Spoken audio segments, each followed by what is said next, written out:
Bismillahirrahmanirrahim. Assalamualaikum warahmatullahi wabarakatuh.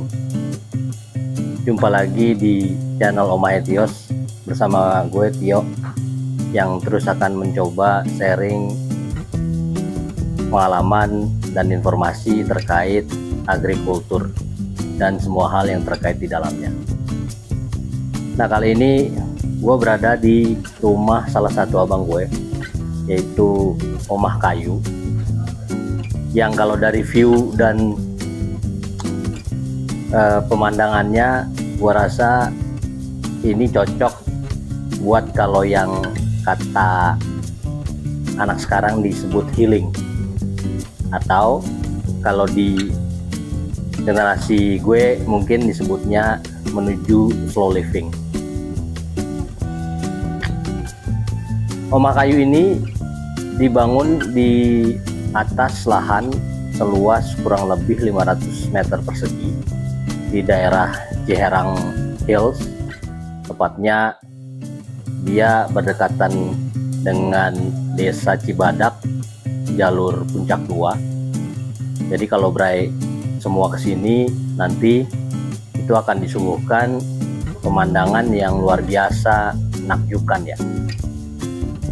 Di sini terdiri dari lembah, pegunungan, tanaman-tanaman yang hijau, dan tentunya juga menawarkan udara yang luar biasa sejuknya.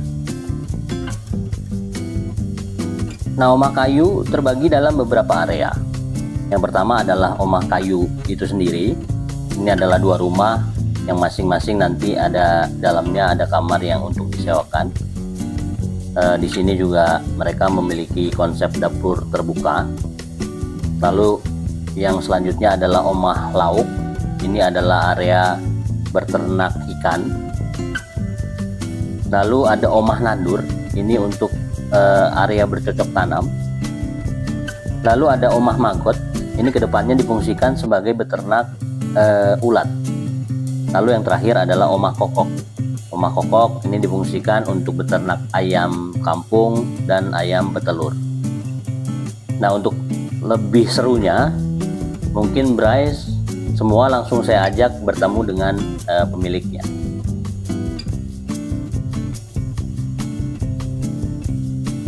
Baik Bryce semua, kita mungkin akan mulai eksplorasi kita terkait apa saja yang ada di Omah Kayu ini. Jadi Omah Kayu ini sebenarnya menawarkan tempat untuk menginap, lalu ada lahan yang juga ditanami oleh tanaman-tanaman buah ataupun tanaman untuk kebutuhan sehari-hari, dan juga ada peternakan kecil. Nanti kita akan eksplor semua itu yang juga akan dijelaskan oleh abang gue. Nah, kita mungkin berkenalan dengan abang gue. Nanti abang gue yang akan coba jelaskan terkait Omah Kayu ini. Oke, terima kasih. Perkenalkan, saya Setio Nugroho, abang dari Setio Pramono. Jadi seperti yang tadi sudah disampaikan, Omah Kayu ini ya insya Allah jadi penginapan atau homestay, dan konsepnya sih nanti homestead. Jadi homestead itu seperti swasembada pangan. Jadi apa yang tersedia di sini seperti tanaman, ayam, sampai ke telur-telurnya, ikan, itu bisa kita pergunakan atau kita makan buat kebutuhan sehari-hari. Nah, itu nanti kita bisa jalan bareng ya, ikut tur bersama. Nah, Omah Kayu ini dibangun di tahun 2023 awal, kurang lebih bulan Februari. Konsep Omah Kayu ini dibangun menggunakan kayu rasamala. Jadi nanti kalau melihat ke arah depan itu ada bukit rasamala, sama dengan kayu yang kita pakai buat membangun rumah pertama ini. Berkembang, kami membangun lagi rumah sebelahnya. Jadi untuk penambahan kamar, jadi insya Allah ada 3 kamar lagi yang kita bisa sewakan. Jadi kalau mau sewa satu rumah ini pun bisa juga, atau cuman mau per kamar juga bisa. Nah, kira-kira fasilitasnya apa aja Mas yang ada di Omah Kayu ini ya, yang bisa dinikmati oleh penyewa nanti? Oke, jadi kita punya mini pool kecil, jadi biasanya buat anak-anak. Kayaknya kalau nggak berenang nggak kurang puas lah ya, kurang gitu puas ya. Iya. Jadi anak-anak biar bisa berendam di mini pool tersebut. Jadi di belakang juga kita siapkan tanah kayak kebun kecil lah ya. Jadi nanti kalau anak-anak mungkin kalau di kota jarang nanam gitu ya, memetik atau menanam tanaman atau memetik buah-buahan atau mengasih makan ayam atau memberi makan ikan. Nah, itu kita coba tawarkan konsep tersebut di rumah ini. Jadi istilahnya edukasi terkait pertanian gitu ya. Iya. Dan juga mungkin juga edukasi terkait peternakan ya, walaupun peternakan kecil gitu ya Mas. Ya, betul. Jadi yang tadi, jadi ada ayam, ada ikan, jadi kita kasih makan ayam, kita kasih makan ikan, terus nanti alhamdulillah telurnya juga udah tiap hari kita selalu kita ambil buat kebutuhan sehari-hari. Jadi nanti mungkin kalau ada tamu bisa ikut memanen telur tersebut. Oke. Nah, di kolam tadi Mas itu ada, Nono lihat ada 2 kolam besar. Nah, itu kayaknya beda ya ikannya ya Mas. Yang satu ikan apa gitu ya, yang satu mungkin juga beda gitu ya. Jadi sejak Omah Kayu ini dibangun, saya udah mulai bikin satu kolam peternakan nila ya. Jadi nila budidaya itu nila ya. Ya, budidaya nila ya. Budidaya nila itu, dan alhamdulillah dari saya beli 100 ekor itu sekarang mungkin udah cukup banyak banget ya. Nah, itu kolam yang pertama. Kolam yang berikutnya itu saya bangun buat patin dan gurame. Dan alhamdulillah beberapa panenan sudah dinikmatin oleh teman-teman yang berkunjung kemari. Jadi guramenya, patinnya udah sempat kita jual juga. Ada yang minta bibitnya, itu udah sempat kita lepas bibitnya. Dan konsep si kolam tersebut juga, jadi air yang mengalir yang di 2 kolam besar itu nanti saya alirkan lagi ke bawah buat disaring kembali, baru dinaikkan kembali ke atas jadi airnya muter aja di situ. Oh, airnya sirkulasi jadi ya? Iya. Jadi dibersihkan lagi, kemudian dia mengalir lagi ke kolam itu gitu ya? Iya, dibalikin lagi. Nah, kalau ada juga kolam kecil tuh Mas, yang di dekat area kolam yang gede tadi. Nah, itu peruntukannya untuk apa tuh Mas? Jadi dulu itu awalnya buat pembenihan ikan nila. Oke. Nah, tapi sekarang yang satu buat ikan terapi, saya isi namanya ikan garurapa. Itu tapi sekarang lagi dipakai karena pakan ikan ini sekarang cukup mahal ya. Jadi, oke. Saya coba jadi ada bank pakan ya buat si ikan ya. Jadi bibit tanaman azolla sama apu-apu.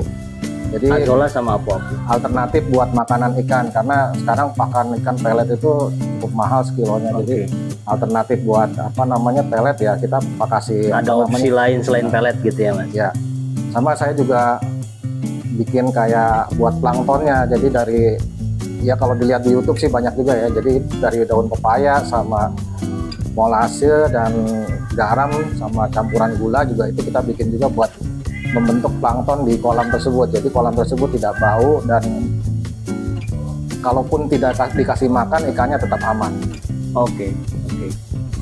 Nah, kedepannya itu memang difungsikan untuk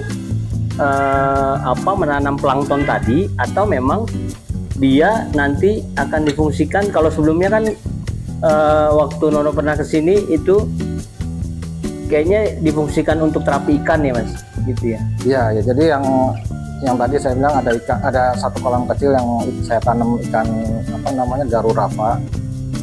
Itu buat terapi yang ikan terapi ikan ya. Nah, jadi itu juga bisa digunakan oleh si penyewa nanti ya gitu bisa, ya? Ya insya Allah. Oke. Nah, sekarang beralih ke Omah Kokok tadi kalau Nono lihat. Nah, Omah Kokok ini ayamnya jenis apa Mas? Ya, jadi pertama kali saya berternak ayam, saya punya 3 ayam, 1 ayam jantan, 2 ayam betina. Jadi kalau anak saya bilang yang jantan tuh namanya Rambo. Oh, Rambo, oke. Tapi yang 2 betinanya tidak dikasih nama. Dan alhamdulillah dari 3 bibit tersebut, saya sudah pernah menjual 2 kali ayam remaja ya, yang udah ukuran sudah panen ya artinya. Sudah panen ya. Nah, sekarang jadi di yang Oma Kokok itu sekitar mungkin ada berapa ya, saya belum hitung lagi. Jadi ada ayam kampung. Kayaknya ada belasan gitu ya Mas. Ya, jadi ayam kampung, terus nanti yang 11 di ujung itu saya juga itu baru mulai sekitar mungkin belum nyampe setahun ya. Jadi ayam merah itu saya buat yang itu petelur itu ayam petelur ya. Ah, itu sudah menghasilkan juga Mas? Alhamdulillah sudah. Jadi setiap hari kita ya kebutuhan makanan kita telur udah terjamin dari situ. Oke. Dan nanti juga berarti si penyewa itu bakal disuguhkan proses panen telur tadi ya, gitu ya? Bisa. Ya. Oke. Nah itu dipanen biasanya setiap pagi atau setiap sore Mas? Biasa kalau sore. Kalau pagi belum ada, jadi pagi sore sekitar 4 atau 5 sudah ada. Oh sore ya. Biasanya kalau itu dari total berapa Mas tadi ayam petelurnya? Sekarang 14 ya. 14 ayam menghasilkan berapa telur sehari Mas?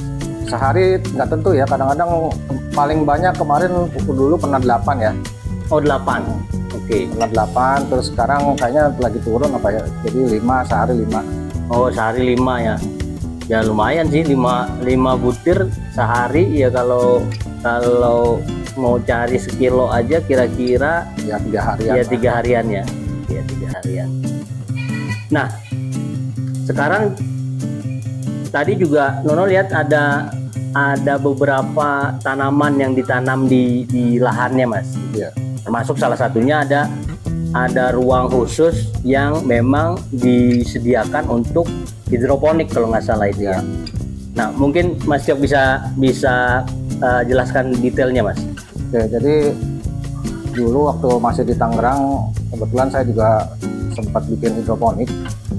Jadi ya menggunakan pipa-pipa tersebut lah ya. Jadi bikin sendiri juga, dan begitu pensiun ya saya coba terapkan kembali di sini. Jadi konsepnya si hidroponik sendiri kan sebenarnya masih ada di kepala, masih ada di kepala saya lah ya. Jadi itu saya terapkan kembali di sini. Jadi air dari ikan atau yang di kolam itu saya putar, yang tadi saya bilang, jadi diturunin ke bawah buat pembersihan. Tapi sebelum turun ke bawah itu saya lewatin ke hidroponik dulu. Oh oke. Untuk mengalir mereka. Jadi hidroponik itu pupuknya dari kolam kotoran tersebut, ikan, dari kotoran ikan. Jadi kolam-kolam 2 besar di atas tadi itu saya alirin ke hidroponik airnya. Jadi si hidroponik dapat nutrisi dari situ tuh, tanaman-tanaman hidroponik dapat nutrisi dari situ, baru nanti ke parit airnya ke bawah buat dibersihkan, baru naik lagi ke atas ke kolam lagi. Oke. Nah selain hidroponik tadi itu ada lumayan lahan yang agak cukup luas gitu ya Mas. Itu juga dimanfaatkan untuk tanaman apa Mas? Yang di kebun itu kita ini saya baru terapin kemarin ya, jadi saya baru bongkar lagi. Jadi kalau di YouTube-nya ZZ Zahra itu ada raised bed gardening, konsep raised bed gardening. Jadi kebun yang di kotak-kotak gitu. Jadi nanti misalnya pakcoy satu jenis gitu ya. Jadi itu kemarin baru dirapiin lagi. Jadi kemarin kebetulan alhamdulillah saya juga panen daun bawang sama seledri, dan alhamdulillah jahe juga banyak kemarin. Jadi itu kemarin kotak-kotakin. Sekarang tomat, nanti ada yang kotak tomat, kotak jahe, terus nanti yang daun bawang. Dan kebetulan nanti yang di atasnya juga saya mau tanamin anggur sama markisa ya. Oke. Jadi sebenarnya di lahan itu juga sudah cukup banyak ya hasil panenannya gitu ya Mas? Ya alhamdulillah. Ya sejauh ini sih Yang tadi saya bilang konsep homesteadnya mungkin Udah kena ya? 80% jalan. Iya. Jadi nanti yang ditawarkan ketika Bray semua nginap di Omah Kayu itu tadi. Jadi ada view yang Bray semua dapatkan. Itu view-nya kalau menurut gue lumayan luar biasa ya, dengan kabut-kabut yang artinya ini lebih menambah syahdu gitu ya. Udaranya sejuk. Nah, selain itu juga Bray semua bisa menikmati tadi pengalaman untuk bertani, untuk melakukan, mungkin kalau misalnya nanti ketika Bray semua menginap di sini kebetulan ada yang panen, mungkin Bray semua bisa langsung merasakan sensasi memanen gitu ya. Walaupun itu nanti tentunya di luar dari harga yang ditawarkan untuk menginap di Omah Kayu. Nah, juga Bray semua juga ditawarkan untuk menikmati sensasinya beternak tadi, baik itu beternak ikan dan beternak ayam gitu ya, sekaligus memanen hasil telur tadi yang bisa dipanen setiap harinya. Nah, mungkin dari sini semua kebetulan yang gue denger nih dari abang gue, Omah Kayu ini ternyata lagi soft launching gitu ya Mas ya. Nah, soft launching kebetulan hari ini soft launching. Nah, Bray semua bisa nanti hubungi nomor yang ada di bawah ini gitu ya, untuk melakukan reservasi kapan kira-kira Bray semua merencanakan untuk menginap dan menikmati sensasi-sensasi yang tadi gue sebutkan. Nah, kira-kira untuk rate-nya sendiri berapa Mas di sini Mas? Jadi karena kita baru mulai ya, kita baru buka ya, alhamdulillah insya Allah kita buka hari ini. Untuk rate-nya kita buka dengan harga 500.000 dan cepetan kita lagi diskon, jadi turun jadi 3,5 per malam per kamar. Harga 350 tadi, jika Bray semua menghubungi nomor yang tadi ada di bawah ini dengan menyebutkan Bray semua tahu informasinya dari YouTube channelnya Omaetios gitu ya. Nah, itu harga tadi 500.000 itu berarti per malam ya, per kamar gitu ya Mas ya. Artinya di sini ada 4 kamar yang ditawarkan. Nanti kalau misalnya Bray semua mau booking seluruh rumah ini juga bisa sebenarnya gitu ya Mas. Ya. Cuma dengan harga yang memang 500 dikali 4 atau ada nanti ketentuannya masih kita. Oke. Nanti Bray semua akan diupdate dari nomor yang nanti akan kami sediakan di link deskripsi ya. Jadi kira-kira itu Bray. Mas Cok, ada yang mau disampaikan lagi terkait Omah Kayu ini, silakan. Jadi yang tadi sudah disampaikan, konsep Omah Kayu ini ya suasana santai, suasana tadi seperti bilang juga slow living. Yang kebetulan alhamdulillah saya juga udah pensiun, jadi menikmati hidup di sini lebih santai, lebih lebih enjoy, lebih menikmati hidup. Kalau orang bilang mah banyakin ibadah, banyakin mendekatkan diri dengan alam, dengan sekitarnya, dengan saudara-saudara kita di sini. Jadi silahkan bagi yang berminat, bagi yang tertarik untuk menikmati alam di sini, untuk menikmati suasana di sini, silahkan menghubungi nomor yang tadi disebut.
Baik, Bray semua, mungkin sekian dulu dari kami. Kita nantikan kunjungan Bray semua ke sini, ke Omah Kayu. Nanti semua kontak akan gue taruh di link deskripsi, baik dari nomor telepon, alamat gitu ya. Terus tadi fasilitas-fasilitas. Dan nanti Bray semua bisa langsung hubungi ke abang gue langsung. Kira-kira itu yang mau gue sampaikan di video kali ini. Terima kasih sudah menonton sampai akhir video. Sekali lagi, cintai tanah yang kita pijak dan hormati misteri yang ada di dalamnya. Sekian dari